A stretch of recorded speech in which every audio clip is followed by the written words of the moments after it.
कांग्रेस संसद से लेकर सड़क तक प्रदर्शन कर रही है। साथ ही लगातार ईडी और सीबीआई के दुरुपयोग का आरोप बीजेपी पे लगा रही है। अब इस मामले में क्या कुछ हुआ है अभी तक हम आपको बताते हैं। दिल्ली की राउस एवेन्यू कोर्ट ने ईडी की जो है चार्जशीट वो खारिज कर दी। प्राथमिकी के बजाय एक निजी शिकायत पर आधारित चार्जशीट है, ये कोर्ट का कहना है। बिना प्राथमिकी के मामले में सुनवाई करना संभव नहीं है, कोर्ट ने इस मामले में कहा है।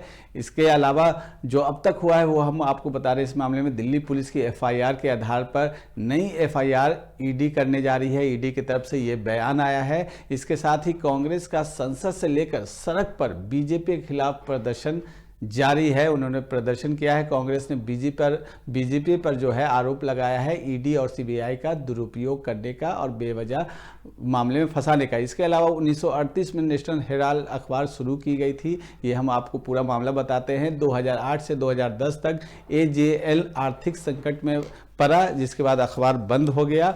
यहीं से शुरुआत हुई, जिसके बाद कांग्रेस पार्टी ने नेशनल हेराल्ड को आर्थिक मदद के बाद 2010 में जो एक यंग इंडियन कंपनी बनाई गई कांग्रेस की तरफ से बताया जा रहा है। उसके बाद सोनिया और राहुल गांधी का इस कंपनी में 76% हिस्सेदारी थी, जिसके बारे में बताया जा रहा है। साथ ही कांग्रेस ने एजीएल को 90 करोड़ रुपए का कर्ज दिया आर्थिक संकट से उबारने के लिए, और एजीएल का कर्ज लेकर उसका मालिक जो है यंग इंडियन कंपनी बनी।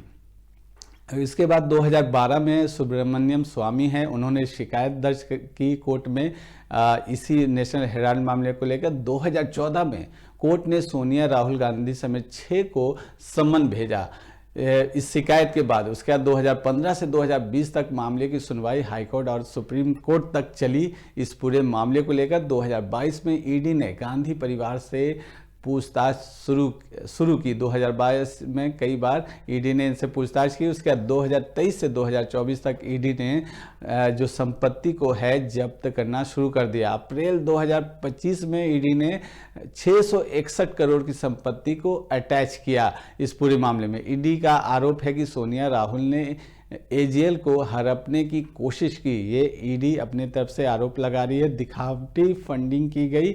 असल में एजीएल से कोई लेन देन नहीं हुआ था, ईडी का ये कहना है। इसके बाद 16 दिसंबर 2025 को सोनिया और राहुल गांधी को कोर्ट से राहत मिली। दिल्ली की राउस एवेन्यू कोर्ट ने जो ईडी की चार्जशीट थी वो खारिज कर दी। जो कोर्ट का कहना था कि प्राथमिकी के बजाय एक निजी शिकायत पर यह चार्जशीट आधारित है, जिसके बिना पे प्राथमिकी के मामले में सुनवाई करना जो है संभव नहीं है। यानी कि एक व्यक्ति की शिकायत पर इस पे कार्रवाई करना संभव नहीं है। दिल्ली पुलिस की एफआईआर के आधार पर नई एफआईआर ईडी दर्ज करने की तैयारी कर रही है।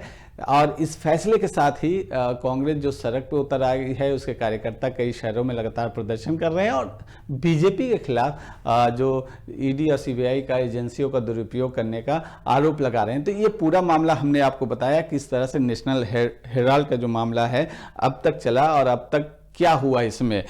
इसके साथ ही हम अब आपको बताते हैं कि इसमें जो नेताओं का, खासकर कांग्रेस के राष्ट्रीय अध्यक्ष से लेकर पक्ष विपक्ष के नेताओं का क्या कुछ कहना है, कैसी बयानबाजी हुई, पहले एक बार वो आपको सुना देते हैं। केस कोर्ट ने बंद कर दिया, और कोर्ट जब बंद किया सर्वोच्च न्यायालय ने, इसके बाद इसको दोबारा रीओपन किया गया एक प्राइवेट व्यक्ति के कंप्लेन केस पर, और वो कंप्लेन केस चलता रहा। हमारे नेता राहुल गांधी जी को 56 घंटे पूछताछ हुई। हमारे सोनिया गांधी जी के पूरी तब अस्वस्थ होने के बाद भी पूरे उनको भी 24 घंटे तक पूछताछ हुआ।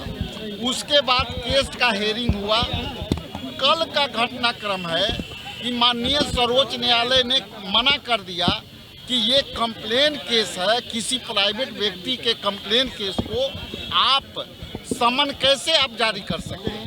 आज मनी लैंडिंग, सीबीआई ऐसे एजेंसीज को उपयोग करके हमारे कांग्रेस नेताओं को बदनाम कर रहे हैं। खासकर गांधी फैमिली को उन्होंने सताने के लिए ही ये केस डाला है, नहीं तो इसमें कुछ नहीं है और कोई एफआईआर नहीं है। कोई प्राइवेट पर्सन एफआईआर डालता है, उसके ऊपर एक कार्रवाई करते हैं। और आज इस दृष्टि से कहा जाएगा कि जो चीज में कोई दम नहीं है उसमें दम भरने की कोशिश करके हर एक को हरासमेंट कर रहे हैं। नेशनल हेराल्ड केस कोई नई बात नहीं है। कांग्रेस पार्टी ने जीप घोटाला से शुरू करके, जब देश के प्रधानमंत्री जवाहरलाल नेहरू थे, जीप घोटाला, कभी LIC घोटाला, 2G घोटाला, कितने घोटाले, जमीन से आसमान से पूरी सब जगह कांग्रेस पार्टी ने घोटाले करने का काम किया। और उसी का परिणाम है कि आज देश में 2014 से लगातार एक बार भाजपा, बार बार भाजपा, इस नारे को देश की जनता ने बुलंद